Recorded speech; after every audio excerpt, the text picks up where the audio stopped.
The Democrats have seized on their post-election talking points, and they are that the whole election was influenced by fake news and hacking directed by Russia to try to destabilize the U.S. election and to try to make Donald Trump president. And that's why we all voted for Trump, and the election should be canceled, postponed, the Electoral College shouldn't vote right away, all kinds of nonsense, total nonsense, all aimed at creating their own fake news, their own disinformation.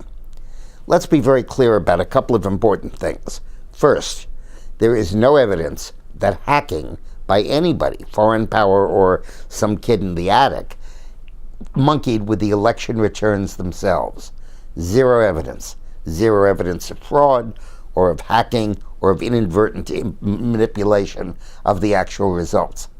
That would be serious if it were. The charges are that the Russians put out fake news, working with WikiLeaks to influence the Trump election. And here again, it's very important to draw a distinction. Nobody is saying that any of the emails released by WikiLeaks were phony, or that they weren't sent, or that they weren't received. They were emails from top Clinton advisors, mainly John Podesta, her campaign chairman and Bill's last chief of staff in the White House, and nobody has said that those emails are fake, or that the emails that were released that implicated the Democratic National Committee and Debbie Wasserman Schultz in the effort to manipulate the primary so as to hurt Bernie Sanders and nominate Hillary Clinton. Nobody is saying that any of those are false. What they are saying is that they were released by hackers who worked for Russia, who channeled the release through WikiLeaks. Well, who cares? The important point is the information true or not? I don't care if it was dug up by some enterprising journalist working for a newspaper or some disgruntled employee who went out and released all the secrets, like Swindon did, or by the Russians themselves hacking something and releasing it. If they actually were emails and they actually were sent, and they were sent by the people who they said sent it, and they said what they said, that's news and that's important and that's information. And it was damned important for the American people and the Democratic Party voters to know that their national committee, while swearing on stacked Bibles that they were impartial between Hillary and Sanders, were actually following a game plan conceived by Hillary's campaign to stack the primary and to make it impossible for Bernie Sanders to win. That's important information to put out there. And the pay-for-play scandal at the Clinton Foundation, which has become unraveled in part because of documents released through WikiLeaks or by lawsuits brought by conservative groups like Citizens United and Judicial Watch and Freedom Watch. That information is also very important. It shows the footprints of the bribery scheme that was the Clinton Foundation and how it had made its way into the State Department, and that Hillary was running the State Department as a service entity to deliver favors to the people who gave donations to the Clinton Foundation or speaking fees to her and her husband. That was crucial information. I'm very glad that that came out. If the release came by means that are less than appropriate, well, that's a minor matter compared to the content of the scandals itself. So the Democrats are trying to create this huge issue, basically out of claiming that Putin wanted Trump to be elected president. Well, I can understand that. I did too.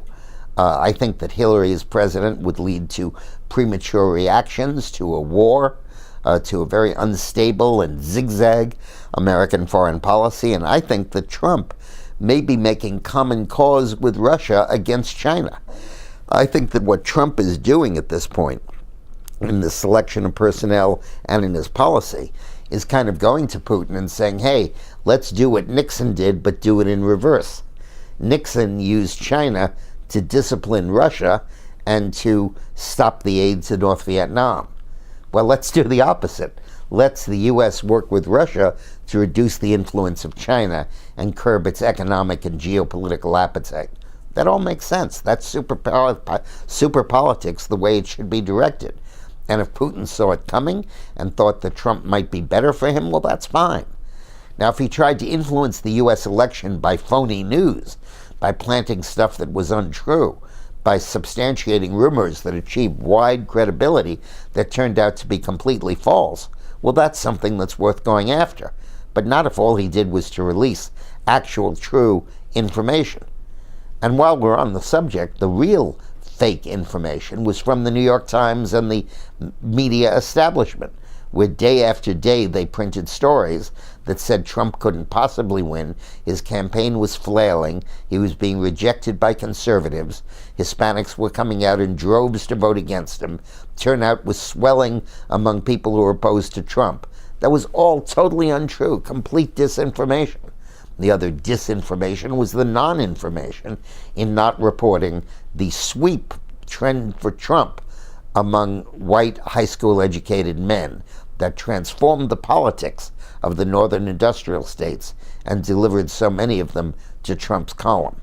That was non-information and disinformation. So stop it. You're trying to undermine the legitimacy of an election, and you're doing so with fragments of information that make allegations against foreign powers that boil down to their release of true information that U.S. officials had been trying to suppress. Thanks very much for watching.